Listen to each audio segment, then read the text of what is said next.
ముందుగా నాకు జన్మనిచ్చిన నా తల్లిదండ్రులకు, అలాగే ఈ విశ్వానికి ధ్యానాన్ని జ్ఞానాన్ని అందించినటువంటి పత్రిజీ దంపతులకు, నాకు నిరంతరం ధ్యానం బోధిస్తున్న తటవర్తి దంపతులకు నా హృదయపూర్వక ఆత్మాభివందనములు. అలాగే జూమ్లో ఉన్న మీ అందరికీ, జూమ్ నిర్వహిస్తున్న సింతామోహన్ దంపతులకు కూడా ధన్యవాదములు. ఈరోజు మనం తెలుసుకునే అంశం ఏంటి అంటే, నిన్న మొన్న ఏంటి ఆత్మస్థితుల గురించి, అంటే బాలాత్మ, ప్రౌఢాత్మ, శైశవాత్మ, బాలాత్మ, ప్రౌఢాత్మ, వీటి గురించి తెలుసుకున్నాం.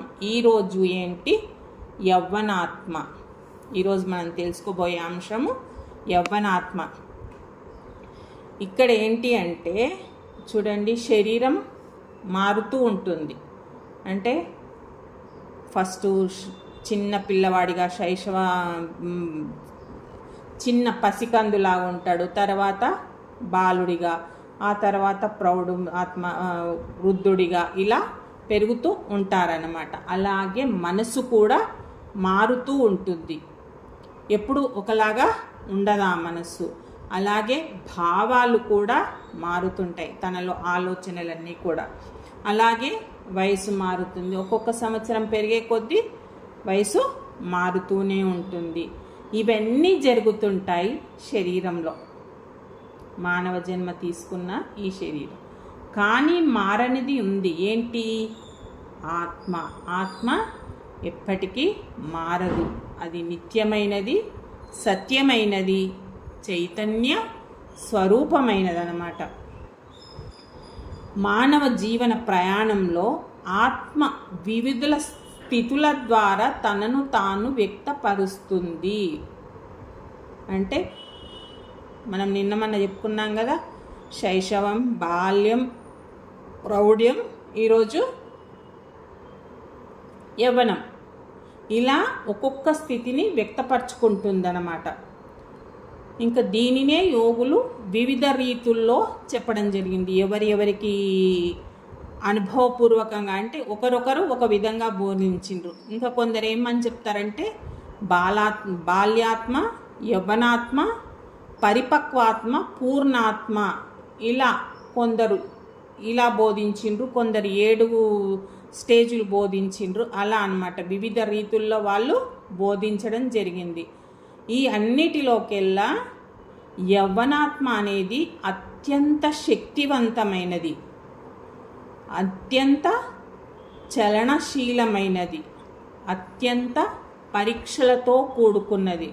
నిజమే కదా, యవ్వనంలో ఉన్నవారికి శక్తి ఎక్కువగా ఉంటుంది. వీళ్ళ ఆలోచనలు, వీళ్ళ పనితీరు అంతా కూడా క్షణం కూడా ఊరుకోరు. ఇంకా ఎన్నో పరీక్షలతో కూడుకొని ఉంటుందన్నమాట. మామూలుగా యవ్వనము అంటే కేవలం శరీర యవ్వనమే కాదు. యవ్వనం అంటే మనం అదొక్కటే అనుకుంటాము, కానీ ఇది ఆత్మలో ఉత్సాహము, ఆశయము, అన్వేషణ, పోరాటము, భావోద్వేగము, ఆత్మవిశ్వాసము, సందేహము, ఆకర్షణ, సాధన, తిరుగుబాటు వంటి లక్షణాలు ఒకేసారి కలిగిన స్థితి.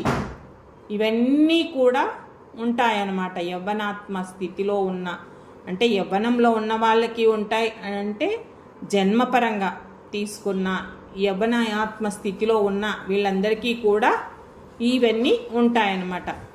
ఈ స్థితిలో ఉన్న మనిషి ఏంటి అంటే తన అసలు స్వరూపం తెలుసుకోవాలని అనుకుంటూ ఉంటాడు, తపిస్తూ ఉంటాడు. ఇంకా ప్రపంచాన్ని జయించాలనే కోరిక కూడా ఉంటుంది, తనను తాను తెలుసుకోవాలనే కోరిక ఉంటుంది. అలాగే ప్రపంచాన్ని జయించాలి అనే కోరిక కూడా ఉంటుంది. ఒకవైపేమో ఆనందం కోసం వెతుకుతుంటాడు, మరొక వైపేమో జీవితానికి అర్థం ఏమిటి అనేది కూడా అన్వేషిస్తుంటాడు. ఆనందం వెతుకుతాడు, జీవితానికి అర్థం ఏమిటి అనేది అన్వేషిస్తూ ఉంటాడు. ఈ యవ్వనాత్మ యొక్క ప్రధాన లక్షణం ఏంటి అంటే శక్తి. యవ్వనంలో పూర్తి శక్తివంతుడని ఇందాక చెప్పుకున్నాం కదా. ఈ శక్తి 2 వైపులా ప్రవహిస్తుంటుందన్నమాట వాళ్ళ వద్ద. ఏంటి అంటే ఒకటి సృజనాత్మక దిశకు, అంటే ప్రతిదీ కొత్తది తెలుసుకోవాలి, కనుక్కోవాలి అనే దిశ. మరొకటి ఏంటి అంటే విద్వాంసక దిశ. ఈ రెండు ఉంటాయన్నమాట. కానీ సరి అయిన మార్గదర్శకం నుండి, సత్సంగం నుండి, అంటే గురువుల దగ్గర కానీ మంచిగా మాట్లాడే వాళ్ళ దగ్గర సత్సంగం ఉండి, ధ్యానము, తన ఆత్మ పరిశీలన అన్నీ ఉంటే కూడా ఏమవుతుంది, ఆ శక్తిని సమాజానికి వెలుగుగా మార్చగలుకోవచ్చు. ఎందుకంటే సరి అయినవి పాటించినప్పుడు సమాజానికి ఎంతో ఉపయోగపడతాం. అలా కాకుండా అదే ప్లేస్లో కోపము, అహంకారము, వ్యసనాలు, దారి తప్పుదలకు కారణాలవుతాయి. ఇవన్నీ కూడా ఉంటే, అంటే కోపం ఉన్నా, అహంకారం ఉన్నా, వ్యసనాలున్నా దారి తప్పుతారు, అంతే కదా. ఎంత దారిలో నడవాలన్నా ఈ అలవాట్లు ఉన్నప్పుడు వాళ్ళు దారి తప్పుతారనమాట. అందుకే ఏంటి, ఈ యవ్వన దశ అనేది జీవితంలో అత్యంత కీలకమైన దశగా భావిస్తారు.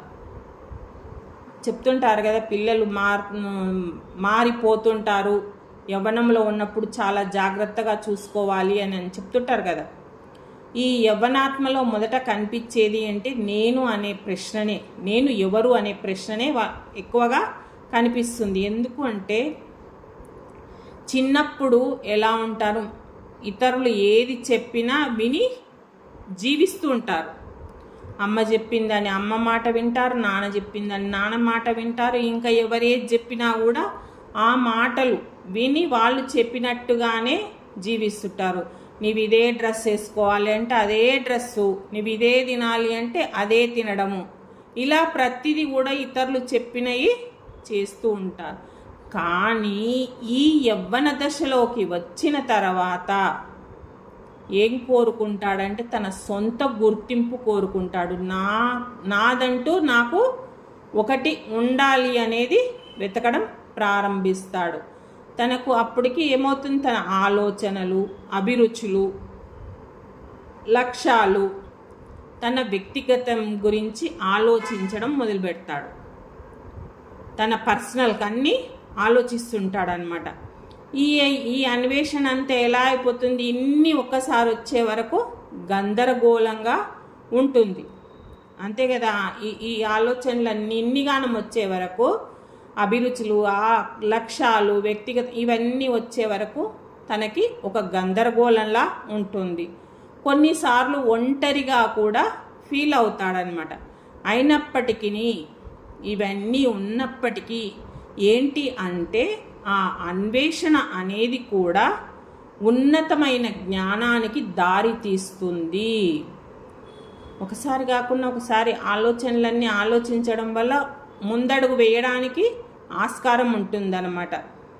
అందుకని దాని గురించి కూడా మనము బాధపడేదేం లేదన్నమాట.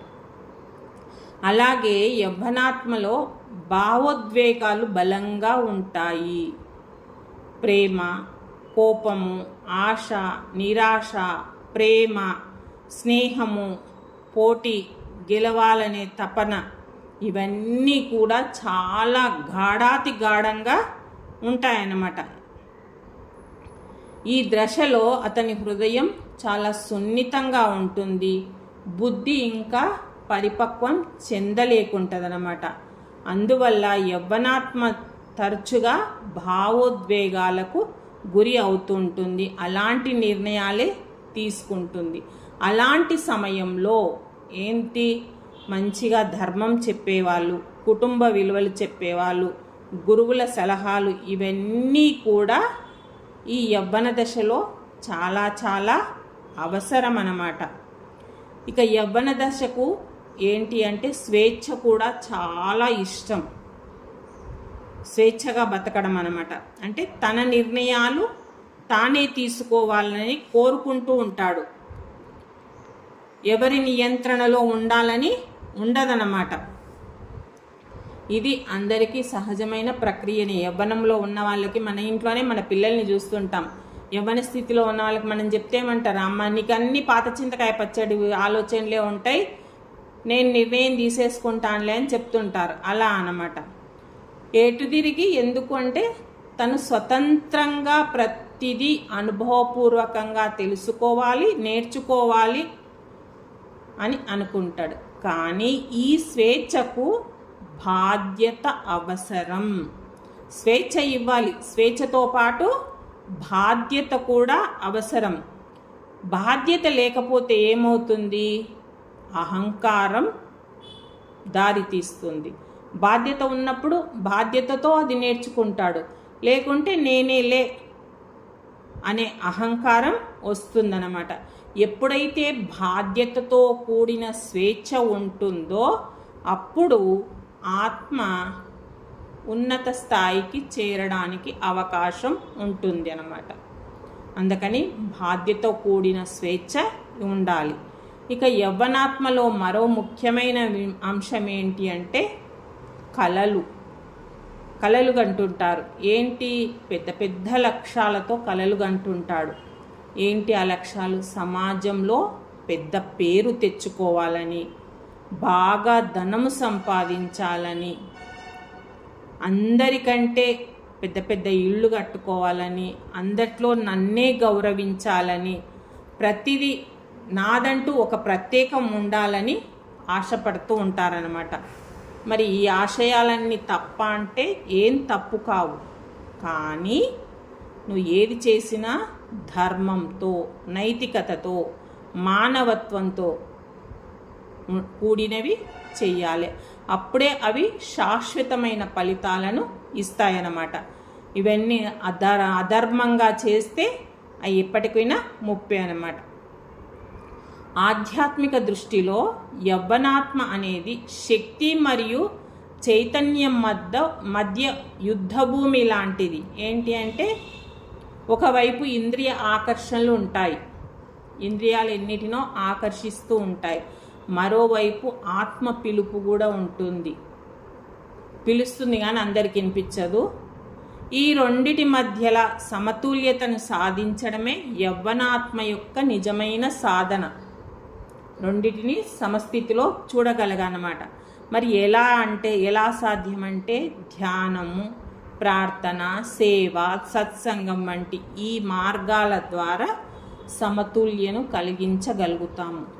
ఇవన్నీ చేస్తూ ఉంటే ప్రతిదీ అంటే ఇంద్రియాలు ఏది ఆకర్షించినా ఇది అవసరమా, ఇది అవసరం కాదా, ప్రతిదీ ఆలోచించుకొని నిర్ణయాలు తీసుకుంటాం. ఆత్మ పిలుపు కూడా అప్పుడు మనకు కొద్ది కొద్దిగా వినిపిస్తుంది.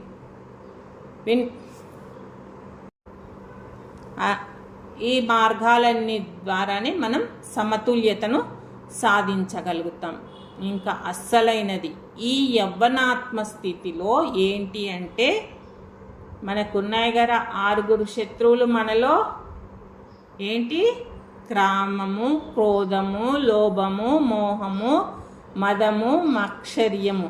ఇవన్నీ కూడా మన అంతర్గత శత్రువులు, బయటి శత్రువులు అవసరం లేదు. ఈ 6 మనలోనే ఉన్నాయి. మనని ఎంతో ప్రభావితం చేస్తూ ఉంటాయి. ఎందుకు అంటే ఈ దశలో శక్తి ఎక్కువగా ఉంటుంది కాబట్టి ఆ శక్తిని ప్రభావితం చేస్తుంటాయి. దానిని మనం నియంత్రించుకోవడం నేర్చుకోవాలి. నియంత్రించుకోకపోతే తన లక్ష్యాన్ని కోల్పోతాడు.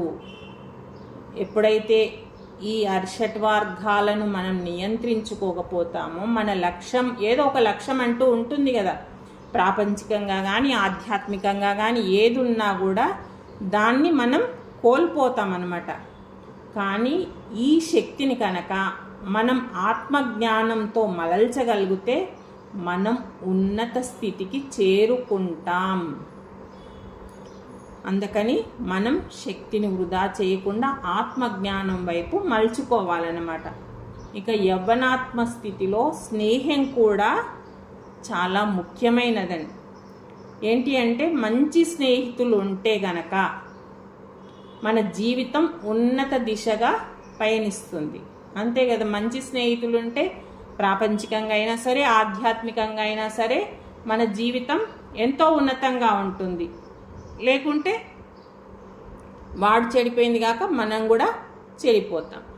ఇప్పుడు ఒకరికి ఒకరు చెప్పుకొని ఈ ధ్యాన మార్గంలో మీకు తెలిసిన వాళ్ళందరికీ ఒకరికొకరు చెప్పుకుంటున్నారు కదా, ఈ ధ్యానం బాగుంటుంది, చేస్తే ఆరోగ్యపరంగా ఆర్థిక పరంగా ఎన్నో లాభాలను పొందుతున్నామని.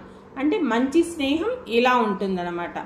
అదే చెడు సాంగత్యం ఉంటే మొత్తం దారి తప్పుతామన్నమాట. అందుకే ఈ మన భారతీయ సంస్కృతిలో ఏం చెప్పడం జరిగిందంటే సత్సంగానికి ఎంతో ప్రాధాన్యతను ఇవ్వడం జరిగింది. సత్సంగం వల్ల ఏంటి అంటే మంచి ఆలోచనలు వస్తుంటాయి, మంచి వ్యక్తులను కలుస్తుంటాము, అలాగే మంచి పుస్తకాలు, మంచి గ్రంథాలు, మంచి గురువులు, మంచి కార్యాలలో ఇవన్నీ కలిసి ఉంటామన్నమాట సత్సంగం ద్వారా. ఇప్పుడు మనం చేసేది సత్సంగమే కదా. రోజు 1 గంట మంచిగా ఇంతమంది మీ పాల్గొని ఎన్నో అంటే స్వాధ్యాయం చేస్తున్నాం, ఆచార్య సాంగత్యం చేస్తున్నాం, సజ్జన సాంగత్యం చేస్తున్నాం. ఇవన్నిటి వల్ల మనం ఎంతో మన ఆత్మ అభివృద్ధికి తోడ్పడుతుందన్నమాట, ఎంతో ఎదుగుతున్నామన్నమాట. ఇంకా ఈ యవ్వనాత్మలో తిరుగుబాటు స్వభావం కూడా కనిపిస్తుందట. అంటే పాత ఆలోచనలను ప్రశ్నించడం, సంప్రదాయాలను విశ్లేషించడం. ఇప్పుడు మన ఇళ్ళల్లోనే మనం చూస్తుంటాం, ఏదైనా సాంప్రదాయం అంటే దాని గురించి నువ్వు పూర్తిగా చెప్పు, అది చెయ్యి అంటే అప్పుడు చేస్తామంటారు.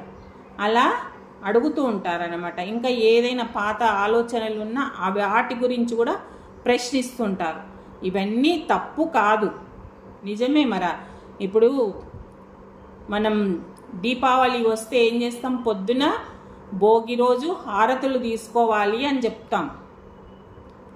పిల్లలు అడుగుతారు, ఎందుకు హారతులు, ఎవరు చెప్పిండు, దీనివల్ల ఏంటి రీజను అంటే మా పెద్దలు చెప్పినప్పుడు మీ పెద్దల్ని అడగాలి కదా, ఇది ఎందుకు తీసుకుంటున్నారు. ఇలా అడిగినప్పుడు మనకేం తెలియదు, వాళ్ళు చేస్తున్నారని ఆచారం పద్ధతి అనుకుంటూ మనం కూడా చేసుకుంటూ వస్తున్నాం. ఇలా ప్రశ్నించడం వల్ల జ్ఞానం కూడా పెరుగుతుంది. ఇప్పుడు మనకు తెలియదు, మన పెద్దవాళ్ళు ఉంటే ఏం చేస్తాం, ఎందుకు చేసుకుంటారమ్మనో దాంతోనే ఎవరో ఉంటే వాళ్ళని అడుగుతాం. వాళ్ళకు తెలియకపోతే ఇంకా ఎవరన్నా ఉంటే తెలిసిన వాళ్ళను అడిగి తెలుసుకొని చెప్తామన్నా. అంటే ఇక్కడ మనకేంటి జ్ఞానం పెరుగుతుందన్నమాట. ఈ ప్రశ్నించడం ద్వారా ఇంకొకటి కూడా వస్తుంది, ఏంటి అంటే వినయం వస్తుంది. ప్రశ్నించేది కూడా వినయంతో ప్రశ్నించాలి, మనకు వినయం కూడా వస్తుంది. అహంకారంతో మాత్రం ఎప్పుడు ఎవరిని ప్రశ్నించవద్దు. కొందరు అట్లా కూడా ఉంటారు కదా, అది చెయ్యవద్దు. ఎప్పుడైతే మనం వినయంతో ప్రశ్నిస్తామో, జ్ఞానంతో ప్రశ్నిస్తామో అప్పుడు వెలుగు అనేది వస్తుందన్నమాట. ఇక యవ్వనాత్మలో ప్రేమ భావన అత్యంత ప్రభావితమైనదనమాట. ఈ ప్రేమ అంటే మామూలుగా ఇద్దరు వ్యక్తుల మధ్య ప్రేమ అనుకోకండి, అది కాదు. ఏంటి అంటే ఏదైనా ఒక లక్ష్యం పైన ప్రేమ. మామూలుగా ప్రేమ అనే వరకు ఆడ మగ ఇద్దరి మధ్యలో ఉండే ప్రేమ అని అనుకుంటాము, అది కాదు. ఏదైనా మనకు ఒక లక్ష్యం ఉంటుంది, ఒక గోల్ ఉంటుంది. అంటే నేను ఈ సంవత్సరం ఎలాగైనా సరే క్లాసులు చెప్పాలి, ఇది ఒక లక్ష్యమే కదా. కొందరికి ఏంటి దేశం పట్ల ప్రేమ, ఇంకా కొందరికి కళల పట్ల ప్రేమ. అంటే ఏదన్నా నృత్యం అనుకోండి, సంగీతం అనుకోండి, వీటి పట్ల ప్రేమ ఉంటుంది. కొందరికి సేవ పట్ల ప్రేమ ఉంటుంది, ఈ సేవ చేయాలి ఆ సేవ చేయాలని. ఇంకా కొందరికి భగవంతుడి పట్ల ప్రేమ ఉంటుంది. ఇవన్నీ కూడా ఈ యవ్వనాత్మలో భాగమే అన్నమాట. ఎప్పుడైతే నిజమైన ప్రేమ మనలో ఉంటుందో ఆత్మ విస్తరిస్తుంది. చూడండి, నిజంగా మనలో ప్రేమతో వచ్చినప్పుడు మాటలు ఎంత సంతోషం కలుగుతుంది. మనం ఏదైనా మంచి సేవ కానీ మంచి ప్రేమతో మాట్లాడినప్పుడు, మన సునీత మేడం బుక్స్ అక్కడ పంచింది కదా, పంచినందుకు ఆమెలో ఎంత హ్యాపీనెస్ ఉన్నది, ఎంత ఇదిగా మాట్లాడింది, ఇది అందరూ జాయిన్ అయిన వాళ్ళందరికీ తెలుసు. అలా ఎంతో హృదయం విచ్చుకుంటుందన్నమాట. స్వార్థపూరిత ప్రేమ కనుక ఉంటే బాధను పెంచుతుంది. కొందరు స్వార్థంగా ఉంటారు కదా, అలాంటి ద్వారా ఆ సమయానికి వాళ్ళు లబ్ధి పొంది ఉండవచ్చునేమో, కానీ వాళ్లకు బాధే మిగులుతుందన్నమాట. ఇంకా ఈ యవ్వనాత్మ దశలో విఫలతలు కూడా ఎక్కువగా ఉంటాయి. అంటే ఫెయిల్యూర్స్ కూడా ఎక్కువగా ఉంటాయి. అంటే చదువుల్లో కానీ, ఉద్యోగంలో కానీ, సంబంధాలలో కానీ, ఆశయాలలో కానీ, ఇవన్నీ కూడా ఈ యవ్వనాత్మలో ఎదురవుతూ ఉంటాయి. కానీ ప్రతి ఫెయిల్యూర్ కూడా ఒక పాఠమే. మనం చెప్పుకుంటాం కదా, మనకు వచ్చిన ప్రతి కష్టం కూడా ఒకటి నేర్చుకోవడానికే అని కదా, ఇది కూడా అంతే అన్నమాట. ఇవన్నీ కూడా ఆత్మ ఎదుగుదలకే అన్నమాట. చూడండి, మనం ఒక నగ చేయించుకోవాలి అంటే ఏంటి, ఆ బంగారాన్ని అగ్నిలో వేసి ఎంత పుటం పెడితే అంత బాగా మెరుస్తుంది. అలాగే ఈ ఆత్మకు కూడా ఎన్ని కష్టాలు వస్తాయో అంత పరిపక్వత చెందుతాడనమాట. అందుకే కష్టాలు వచ్చినాయని బాధపడేదేమీ లేదనమాట. ఇక ఈ యవ్వనాత్మలో ఈ స్థితిలో ధ్యానం అనేది చాలా చాలా అవసరం. ఎందుకు అంటే ఈ దశలో మనసు ఎప్పుడూ చంచలంగా ఉంటుంది, ఆలోచనలు కూడా వేగంగా ఉంటాయి. అలాంటప్పుడు ఏంటి, ధ్యానం చేయడం వల్ల మన మనసు నిలకడగా ఉంటుంది, అంతర్గతంగా శాంతి కూడా పెంచుతుంది, ఆత్మస్వరూపాన్ని తెలుసుకునే దిశగా మనను నడిపిస్తుంది అన్నమాట. ఇక ఈ యవ్వనాత్మ స్థితిలో ప్రాణశక్తి అత్యంత బలంగా ఉంటుంది. ఈ స్థితిలో చాలా బలంగా ఉంటుందన్నమాట. ఈ ప్రాణశక్తిని మనం కనుక సృజనాత్మక దిశకు వినియోగిస్తే విద్య, విజ్ఞానం, కళలు, సేవ, నాయకత్వం వంటి రంగాలలో విజయాలను సాధించవచ్చు. అదే శక్తిని మనం వ్యసనాలకు, కోపానికి, అసూయ, అసహనము, ద్వేషము ఇలాంటి వాటికి ఉపయోగిస్తే ఆ శక్తి అంతా వృధా అవుతుంది. వృధా అవ్వడమే కాకుండా జీవితం కూడా క్షీణిస్తుంది అన్నమాట. ఈ యవ్వనాత్మ స్థితిలో లక్ష్యం కూడా చాలా చాలా అవసరం అన్నమాట. లక్ష్యం లేని యవ్వనం ఏంటి అంటే దిశ లేని పడవ లాంటిది. ఏ దిశ లేకుండా ఆ పడవ వదిలితే ఎటుపోతుందో తెలియదు, అలా ఉంటుందన్నమాట. అందుకనే ఉన్నతమైన లక్ష్యం అనేది ఉండాలి అన్నమాట. లక్ష్యం ఎంత గొప్పదవుతుందో ఆత్మ కూడా అంత గొప్పగా ఎదుగుతుంది. లక్ష్యం అనేది ఎంత గొప్పదైంది ఉంటుందో మన ఆత్మ కూడా అంత ఎదుగుతుంది అన్నమాట. కేవలం వ్యక్తిగత ప్రయోజనాల కోసం కాకుండా సమాజహితం కోసం జీవించే నిజమైన యవ్వనాత్మ మహత్తు బోధపడుతుంది. ఇప్పుడు మనం ఏమనుకుంటాం, వ్యక్తిగతంగా నాకు ఇవి కావాలి, నాకు అవి కావాలి అని మన లక్ష్యాల కోసం కాకుండా, మన సొంతం కోసం కాకుండా సమాజం కోసం ఉపయోగపడే పనులు లక్ష్యంగా పెట్టుకున్నాం అనుకోండి, ఆత్మ ఇంకా ఉన్నతంగా ఎదుగుతుందన్నమాట. శ్రీకృష్ణుడు భగవద్గీతలో అర్జునుడికి ఎన్నో బోధలు చేయడం జరిగిందన్నమాట. ఇవన్నీ కూడా ఈ యవ్వనాత్మకు అవసరం, వినాలి అన్నమాట. మనం సందేహం వచ్చినప్పుడల్లా ఏంటి, ధర్మాన్ని ఆశ్రయించాలి. భయం వచ్చినప్పుడు ఆత్మవిశ్వాసాన్ని పెంచుకోవాలి. ఫలితంపై మోహము లేకుండా కర్తవ్యాన్ని చెయ్యాలన్నమాట. ఈ బోధనలన్నీ కూడా ఏంటి అంటే యవ్వనాత్మను స్థిరత్వం వైపు నడిపిస్తుంటాయన్నమాట. ఇక ఈ యవ్వనాత్మలో అహంకారం కూడా ఒక సవాలే అన్నమాట. అంటే నేనే గొప్ప అనే భావన ఎప్పుడు కూడా ఈ యవ్వనాత్మకు ఉంటుందన్నమాట.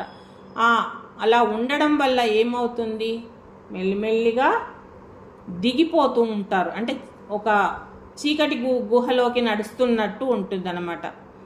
ఎప్పుడైతే వినయం లేకపోతుందో ఉన్న జ్ఞానం కూడా నిలవదు. ఎంత ప్రతిభ ఉన్నా, ఎంత సంపద ఉన్నా, ఎంత శక్తి ఉన్నా వినయం లేకపోతే ఆత్మ అసంతృప్తిగానే ఉంటుంది. అందుకని ఈ అహంకారం అనేది ఉండకూడదన్నమాట. ఈ యవ్వనాత్మ స్థితిలో సేవాభావం కనుక పెంపొందితే దైవత్వం వైపు దారి తీస్తుంది. ఎప్పుడైతే మనలో సేవాభావం కలుగుతుందో అప్పుడు మనలో దైవ లక్షణాల వైపు దారి తీస్తుంది. అంటే ఇతరులకు సేవ చేయడం, బాధలో ఉన్న వారికి తోడుగా నిలవడం, సమాజం కోసం ఏదైనా చెయ్యడం, ఇవన్నీ కూడా ఆత్మను పవిత్రం చేస్తాయి. ఈ సేవ వల్ల ఏమవుతుందంటే మనిషిలో స్వార్థం తగ్గుతుంది. స్వార్థం తగ్గడం వల్ల ఏమవుతుంది, మనలో ప్రేమ అనేది పెరుగుతుంది అన్నమాట. ఇక ఈ యవ్వనాత్మ దశలో సమయపాలన కూడా అత్యంత ముఖ్యమైనది. అంటే ఈ దశలో సమయం వృధా చేస్తే తిరిగి రాదు.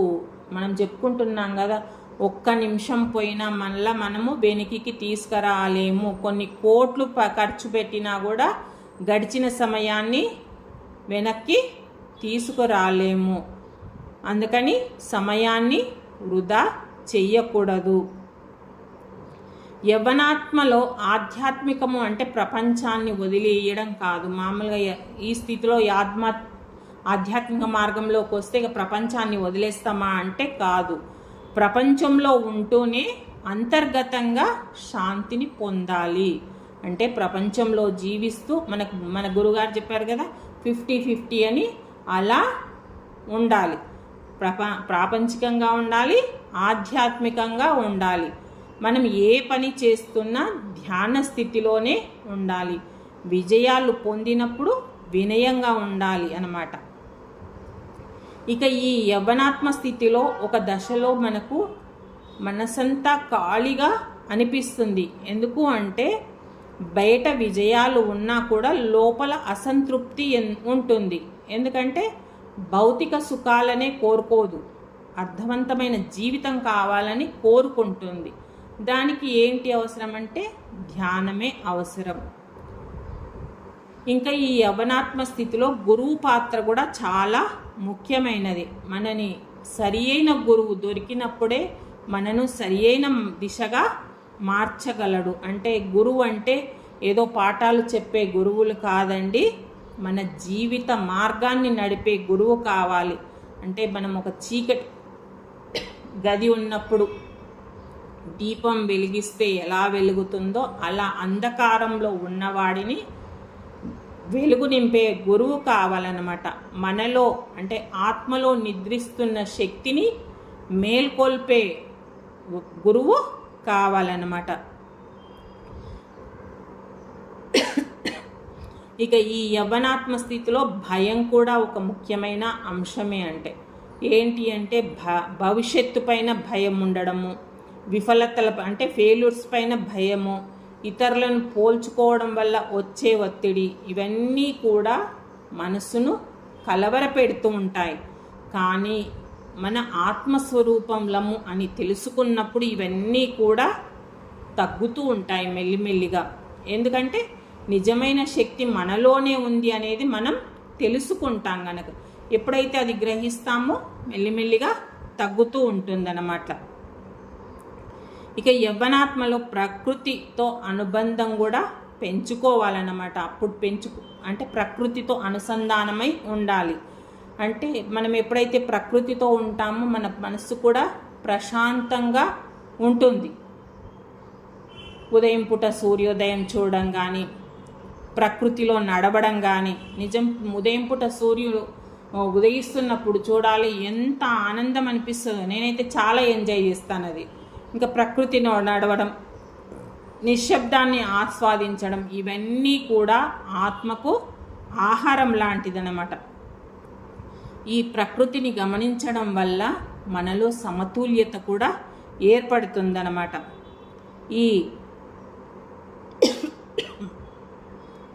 ఈ యవ్వన ఆత్మ అనేది, ఈ దశ అనేది దేవుడు మనిషికి ఇచ్చిన అత్యంత విలువైన వరం అన్నమాట.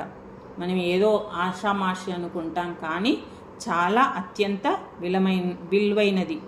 ఈ దశలో తీసుకునే నిర్ణయాలు భవిష్యత్తును కూడా నిర్ణయిస్తాయి. కాబట్టి యవ్వనం అనేది కేవలం ఆనందానికి మాత్రమే కాకుండా ఆత్మ వికాసానికి కూడా ఉపయోగించాలి. అంటే ధ్యానం చేయాలి, సత్యాన్ని అనుసరించాలి, ప్రేమను పెంచుకోవాలి, సేవ చేయాలి, లక్ష్యంతో జీవించాలి. అప్పుడు ఈ యవ్వన దశ జీవితం మాత్రమే కాకుండా సమాజాన్ని వెలిగించే దిశగా మారుతుందన్నమాట. ఓకే.